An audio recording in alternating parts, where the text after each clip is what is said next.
In today's video, I'm going to teach you how to post on Patreon.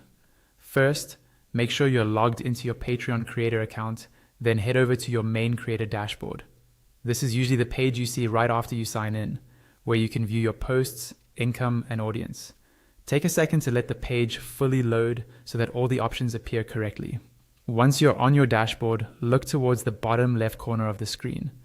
You'll see a button labeled Create. This is your main starting point for making new content on Patreon.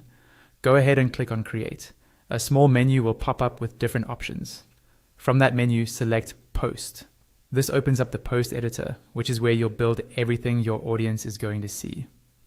At the top of the editor, click on the title area and type in a clear, descriptive title for your post. Think of this as the headline your patrons will see first, so make it specific and helpful. For example, instead of new video, you might write behind the scenes breakdown of this month's project. Below the title, click where it says something like start writing and begin adding the main body text of your post. Here, you can explain what you're sharing, give context, and let patrons know why it's valuable.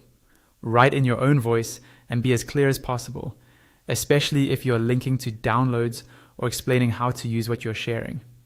Now it's time to add your media. Above the title area, you'll see options to upload or embed different types of content, like video, audio, or images. Choose the option that fits what you're sharing. You can upload a file from your computer, browse existing uploads, or paste in a URL if you're embedding from another platform. Give your media a moment to upload, especially if the file is large. On the right-hand side of the editor, you'll see several important settings. Here you can decide who has access to this post, such as making it free for everyone or available only to paying members. You can also choose collaborators if you're working with others, add the post to a collection to keep your content organized, and mark it as a drop if that fits your release style.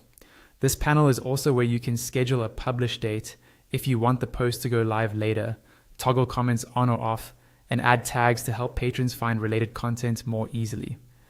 Before you share it with your audience, you can click on Preview Post, which sits next to the Publish button. This shows you exactly how your post will appear to your patrons, so you can double check the layout, links, and media. Once everything looks good and you're happy with your settings, click on Publish. Your post will now be live according to the settings you chose, and your patron audience will be able to see and engage with it.